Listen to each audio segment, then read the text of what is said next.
What's up, guys? This is the Atheist Chef here, and this is a part 2 for biomagnetism. Um, I thought I had covered pretty well about biomagnetism and why I don't trust it, and I did the experiment and everything, but it wasn't enough. My good friend Heather Lyrical Orion has done a reply video to it, and I realized apparently I left it way too open-ended. And maybe I wasn't clear enough, and I left some things to interpretation. So I'm going to fix that right now. So, without any further ado, let's begin. So, what is biomagnetism? Biomagnetism is the phenomenon of magnetic fields that are produced by living organisms.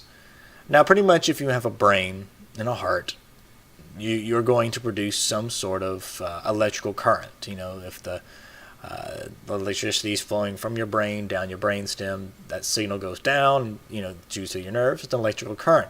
Electrical currents pretty much always are going to generate some sort of magnetic field. It's just kind of a byproduct of flow of electrons. However, biomagnetism quickly goes from science to pseudoscience when people that believe in it start to try to apply it. They think that they can harness or use that electromagnetic field that's found inside the body and apply it to certain things. For example, the penny to the coin trick that Heather has on 2 different videos going into explanation on what to do. And so basically, take a penny, stick it to the wall, and the biomagnetic travels from your body to the finger, to the coin and the wall, and the penny sticks to the wall. Now, my video, I explained why that wasn't biomagnetism. However, it doesn't seem like I addressed the issue enough. So let me cover more, and probably the most damning evidence for why it could not be a biomagnetic field. I would like to start by fixing a flub that I had made in my last video. Humans do not have the ability to sense electromagnetic fields.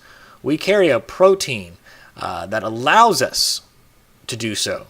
However, we do not have the magnetoreceptors, as it's called, to send that signal to the brain, and let the brain translate it and help us sense it. So it's just kind of chilling and floating around in there. So it's practically useless. So humans do not have this capability. Whoa, change your shirt. Yeah, I know, it's been like a week or so since I started making this video. So sue me. Anyways, so what's really happening here? What's going on with the animals? How are they able to see the electromagnetic fields? Well, there is that protein, the cryptochrome. It's inside the eye. And basically it has a bunch of electrons, and light, as it's coming in, actually something happens, and apparently according to the studies showing that something makes the electron respond or wiggle. I mean, that's the term that the paper or the study used. So wiggling, and that sends a signal to the brain, and the brain interprets that and makes the electromagnetic field. Now, again, this is something humans just don't have. Just period. It's not there anymore, or at least from what we can find. And we obviously aren't experiencing as it is. It was something that we used to have. We have the cryptochrome, but we don't have the magnetoreceptor. It's just there's no reason for it anymore, apparently. So we've evolved out of that. So it's something that is natural, not something that can be done supernaturally. There's no amount of studying, there's no amount of focusing or understanding or concentrating. It's just simply not there. There's no, obviously animals aren't able to attune to their 3rd chakra. They just do it. They haven't evolved out of that. So really, there's just not really anything you can do. An important factor, though, that I haven't really pointed out is that the electromagnetic field that animals actually can see, or certain animals, which it tends to be birds and some types of sea turtles, not all animals, just just a very few, they can see the Earth's magnetic field. Now, the Earth's magnetic field is even itself not even consistent. Depends on where it is on the position of the Earth. The closer to the center of the Earth, it's a little more powerful. But it ranges from about 300 hertz to about 30,000 hertz, which is a measurement for frequency. So 300 to 30,000. Now, humans have an electromagnetic field as well. That's generated from the heart and the brain, the electricity traveling down the body, as I discussed earlier. However, its frequency, not even close. It's actually about a millionth of a hertz. Completely different. It actually falls underneath the infrared, area on the little electromagnetic spectrum. Like infrared things that we just can't see them, we can't sense them, can't detect them. We just can't. So, but let's just say I gave you the benefit of the doubt, and you can actually sense these electromagnetic fields, or EMFs as I'm going to continue to call them. Well, the thing is a lot of things produce EMFs. Our cell phones, to power lines, to TVs, to all these different things produce EMFs, and and they are actually more powerful than the EMFs that our own body produces.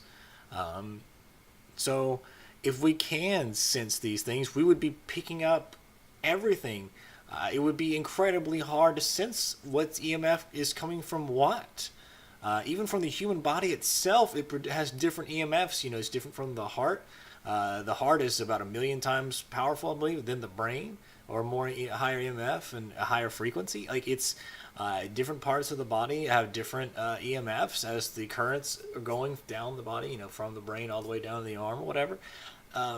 You couldn't distinguish from that and everything else. It would be similar to if you've ever seen the Daredevil and somebody hits something really loud and it just everything goes really bright for him and you can't see. Or when you have night vision goggles and it's good for in the dark, but if somebody turns on a light, it's really bright as shit. We wouldn't be able to distinguish one from another. Not to mention the near impossibility of attuning our frequency, as some people like in spirit science or those people that follow that would say, tuning our frequency to this other person's and being able to identify it. And how do you distinguish one frequency from another? How do you go, okay, I want to find things that are only 100 megahertz or hertz frequency?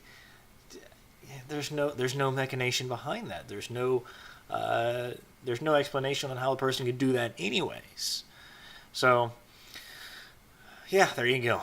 Now let's move on. Okay, fine. So humans can't sense these EMFs. But can we utilize them? Can we apply them to our everyday lives and be able to do all these super cool things like stick paintings to walls? Well, no. I have already made the video, the other biomagnetism video, showing why the sticking the penny to the wall trick particularly is not anything to do with EMFs, but is mostly have to do with friction. So I've explained what it was, but now I'm going to really try to narrow down why it just cannot be any sort of electromagnetic field, anything. The first reason why we know that this is junk science is because EMFs are produced through the electrically charged particles running through a current. For example, if I think I need to move my fingertips, and I move the fingertips, that's an electrical current running from my brain down to my fingertips, and as they're going along, there is an EMF being formed on the outside. It's just hanging around because of that flow of the electrically charged particles. But once it reaches my fingertip, that's the end of that. You can't just harness your EMF once it's gotten to the end of the fingertips or the end of the current. It may linger for a little bit, at least the best that I know. But if I want to continue to use that or make my magnetic ability, the EMF, to extend beyond my body, I would have to continue to send electrical currents beyond my hand onto something else. But it doesn't get that far. It stops at the nerves. There are two sides of the same coin. really just can't have one without the other. You can't just have the EMF without the electrical current. So until we can find a way to ship out an electrical current beyond our fingertips, The second reason why we know this is bunk is we understand how Gauss works. Gauss is the measurement of strength of a magnetic field. Let's see, the Earth's magnetic field at the surface of the Earth, the one that animals can, pretty much dictate, and, or find, I should say, not dictate, is about 0.31 to 0.58 Gauss. So the lowest is about 0.31 Gauss, and once you get to the more of the core, the center of the Earth, you get about 0.58. Even the core of the Earth is 25 Gauss. But how much Gauss is, say, the human heart? The human heart, the Gauss, the EMF rating, or the rating over the EMF, is about 300,000 times weaker than the surface of the Earth. That is a very low rating. In the brain, it's about 300 million times weaker. It's incredibly tiny. Like my penis, tiny, right? It is much smaller. And for a comparison, how much it takes for, like, let's say, like a refrigerator magnet, that's about 50 Gauss. I'm really not going to do the math of how much smaller the magnetic field that is, because I'm not that good on the fly. So, even if somehow we manage to harness that EMF that our body produces, even from the differing frequencies from one body part to the other, even if we could manage that, it's such a tiny fraction of what it would be required to even make a regular refrigerator magnet, that it's completely implausible to think it's even possible to harness that much of an EMF. Thirdly, most objects just simply aren't magnetic, and no amount of magnetic fields being introduced to the environment will simply make them magnetic. It just doesn't work out that way. Even out of the periodic table of elements, there's only a few elements that are naturally magnetic, and half of those that are actually have to be exposed to a high dosage of EMF to actually force them to be magnetic. It's a process. So things like pencils, lighters, beer bottles, those things are not really magnetic. And they may have some sort of trace thing, but to say that, oh yeah, this is going to be, magnetized by something, no. It's ridiculous. Most interestingly enough is the penny for the biomagnetic experiment. Pennies are made of about 2% copper. Now, copper is very, very, very, very, very weakly magnetic, and it requires an incredibly high magnetic field. Definitely beyond a regular magnet, even like the really small, like handheld magnets, not like refrigerator magnets, but ones that are more powerful, won't do it. It takes incredibly high magnetic fields. Definitely way beyond what the human body is capable of producing.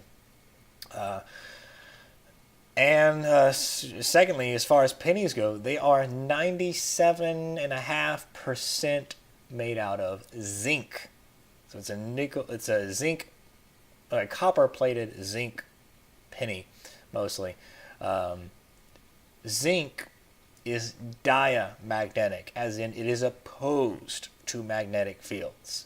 So for all intents and purposes, if there was any sort of magnetism going on, the penny should have been rejecting it. It should have refused. It should have actually been pushing in the opposite direction instead of being stuck to the wall. It should have been trying to fly out some other way. So that right there just knocks that out the park right there for me. Let's honestly think about this for a second.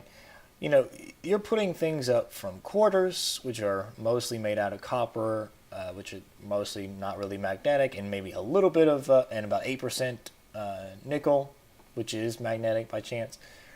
You are using, people use flashlights, people use lighters, people use spoons, people use beer bottles. I mean, if you go onto the internet right now and go look it up, there's the beer bottle trick, the beer bottle bar trick. You'll stick it up to the corner of a wall, and they teach you how to do it. And they're not doing anything. They're not focusing. They're not channeling their energy. They're not focusing their chakras, all that stuff. It's a bar trick. I mean, I've seen Christians using this to prove faith in God. I've seen Islamic people doing this, show, the same kind of trick. There is nothing special. And if you're going to try and tell people, yeah, this is how you do it, you focus, and then you really have no backing. Because I know these people aren't doing it. They don't have this untapped potential. It's a trick you can learn on the internet. Anybody can do this stuff. So, when it comes down to it, it's really just a fallacy of equivocation. They saw an event, such as the penny sticking to the wall, and it axial, it almost looks like it's magnetic because it's sticking to the wall, and so obviously it has to be some sort of magnet. But there isn't. And hopefully this video has shown this now. Hopefully I can stop talking about this. Hopefully I don't have to make another video, because there's just no way. There's not enough power or a Gauss in the EMF to produce a magnetic field. And even if you could produce a magnetic field, that's not how objects work. And then most of the objects that are still seem to have the appearance of being magnetic, they're actually diamagnetic, and it should have been contrary to the claim. And then finally, just we understand it. We understand the phenomena. We know that it's friction. We can do it as a simple bar trick. It's just, there's no biomagnetism. Period. You can't harness EMFs. You can't use it. It's a parlor trick, and there's nothing special about it. And if you believe that, then you're deceiving yourself at this point. Anyways, I hope this was helpful to you guys. I know this is a little longer than I wanted it to be, but man, there's just so much to talk about on that. So this is the Atheist Chef signing off. Peace.